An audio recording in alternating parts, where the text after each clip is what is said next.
Você já teve a sensação que estava comendo e perdeu o controle da quantidade ou de há quanto tempo você estava comendo? Saiu da mesa com uma sensação de empachamento, como se você já estivesse mais do que satisfeita? Provavelmente você teve um episódio de compulsão alimentar.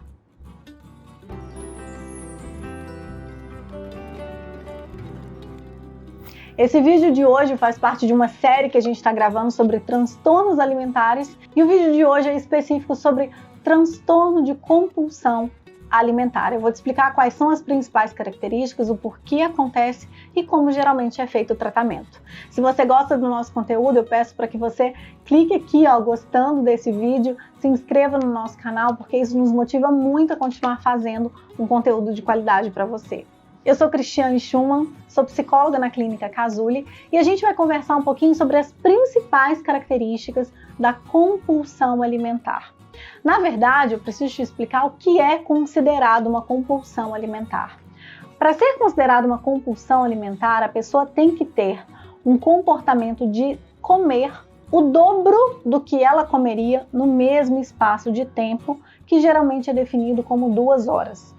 Ou seja, em 2 horas, num episódio de compulsão alimentar, eu como no mínimo o dobro do que eu comeria se eu não estivesse em um episódio de compulsão alimentar. Então vamos supor que quando pede uma pizza em casa, eu coma 2 fatias de pizza, tá? Um período ali de 2 horas, conversa vai, conversa vem, 2 fatias de pizza.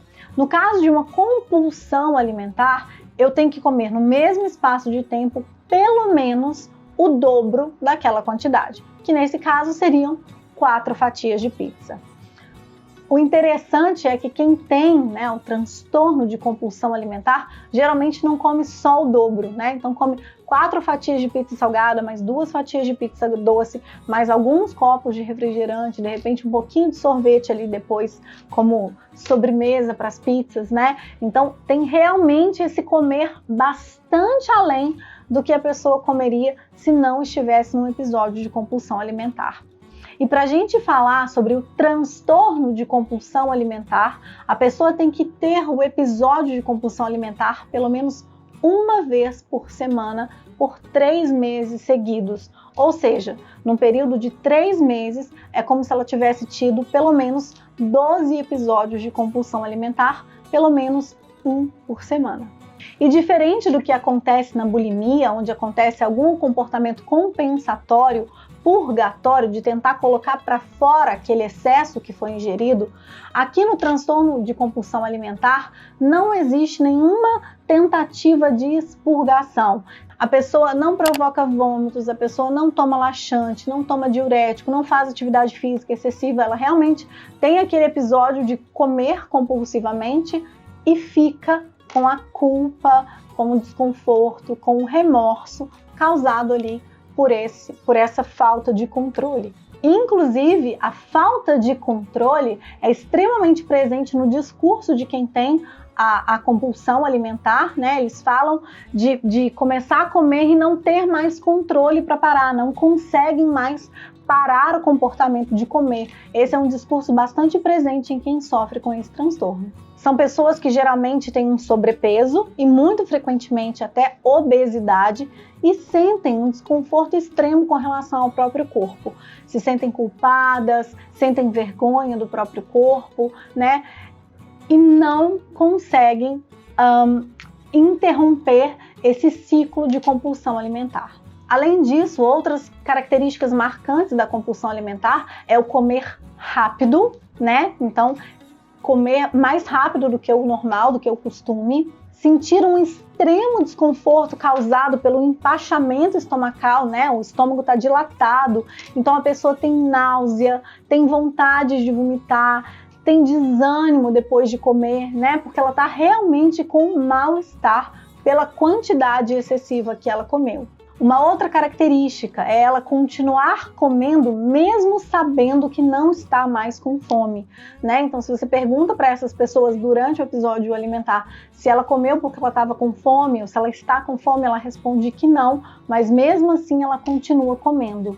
Outra característica é que eles têm a tendência de preferir comer sozinhos, porque tem vergonha da quantidade de alimentos que acabam ingerindo, morrem de medo de começarem comendo bem e acabar tendo um episódio de compulsão alimentar na frente de alguém. Então, geralmente, eles preferem levar o alimento para casa, comer sozinhos por vergonha. E depois de um episódio de compulsão alimentar, é muito comum que essas pessoas fiquem deprimidas, se sintam extremamente culpadas, entristecidas por conta disso e até com realmente sintomas depressivos. Aqui é importante a gente fazer uma distinção, gente, que o episódio de compulsão alimentar, né, ele acontece de uma forma muito específica. É diferente daquela pessoa que ao longo do dia vai beliscando aqui, vai comendo ali, pegou um pouquinho a mais ali, né? Comeu muito ao longo do dia, mas ela não teve um episódio de compulsão alimentar. Para ser um episódio de compulsão alimentar, como eu disse para você, tem que ter um período circunscrito de, em 2 horas, comer no mínimo o dobro da quantidade que ela comeria fora do episódio de compulsão alimentar. Então, não são aquelas pessoas que ficam beliscando comida ao longo do dia. As principais causas apontadas para o transtorno compulsivo alimentar é a ansiedade, que é ela que precipita o ciclo. Tô ansiosa, tô sentindo desconforto, me dá muita vontade de comer, eu como, perco o controle, como além da conta, isso me dá um prazer imediato, me dá uma satisfação imediata, seguida de uma culpa gigante, de um sentimento de tristeza mesmo, de remorso, que vai me gerar um novo desconforto, aumentar a minha ansiedade. Com a minha ansiedade mais alta, vai aumentar a probabilidade de eu ter um novo episódio de compulsão alimentar, né? Então, geralmente, as principais causas apontadas são ansiedade, depressão e comportamento alimentar familiar. É mais comum desenvolver o transtorno de compulsão alimentar em pais que também têm um comer compulsivo, em famílias que têm muita associação com essa questão de comida. O tratamento é feito principalmente, basicamente, com terapia, onde a gente vai trabalhando realmente com o paciente, né? Você tem fome de quê? O que você está tentando matar, né? Ou para além da fome com aquele excesso de alimento. A gente não quer só comida, a gente quer mais o quê? Então, quando você está ali ingerindo excessivamente aquele alimento, o que mais você quer? Que outras fomes você tem?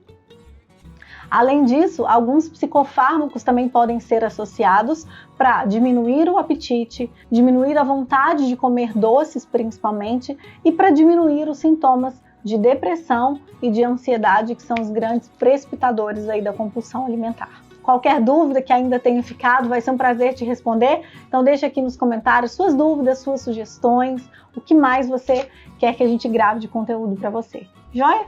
Beijo, até a próxima!